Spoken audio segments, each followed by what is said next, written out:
i-charge na for 15 hours and pwede mo siya magamit ng 8 hours pag while traveling naman. And sa likod, nandito na yung serial number, yung battery, and sa gilid, ito yung door. Dito kinakabit yung sets.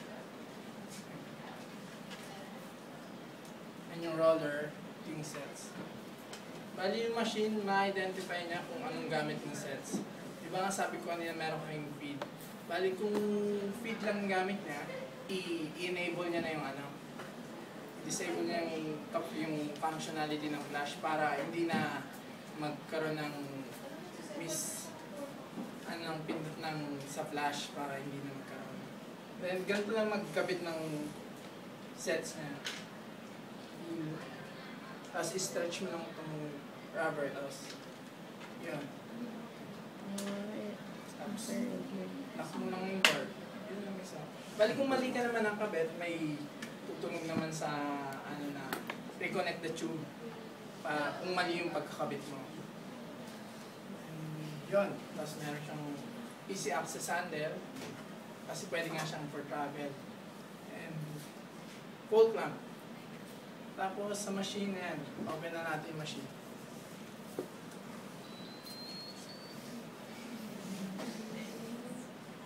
Prior sa setting niya, may makikita kayong keep settings sa clear settings.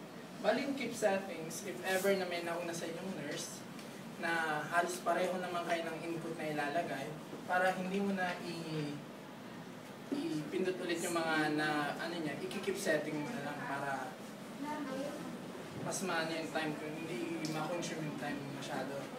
And kung bago naman, ayun lang, pipindutin mo lang yung clear setting.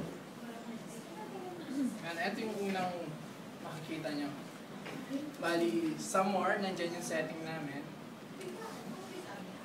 Nandyan yung buzzer. Kung gusto mo i-tone up o volume yung buzzer. And then, yung history.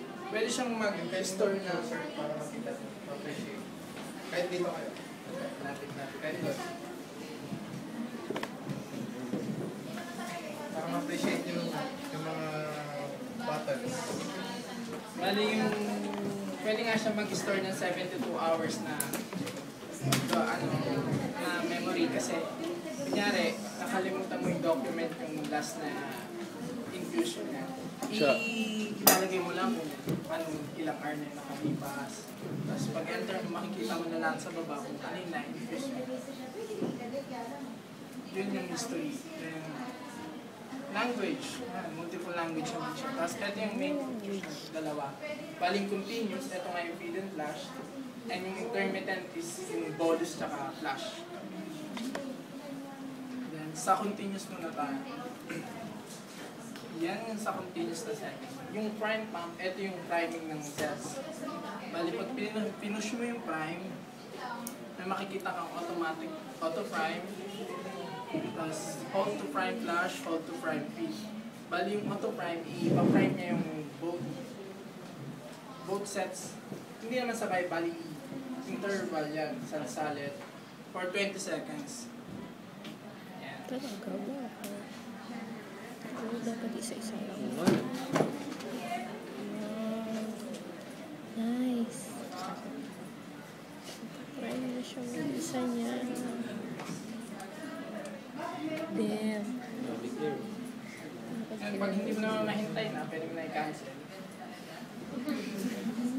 Ayun nga, pag na-auto-prime mo na, once na-auto-prime mo na siya, tapos gusto mo ulit siya i-prime, bali hindi nalalabas yung auto-prime na option.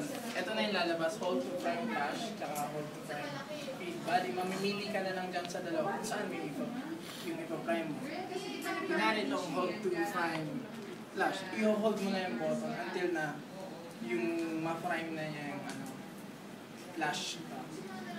Tapos kung yung isa naman yung feed lang, hold mo naman yung feed.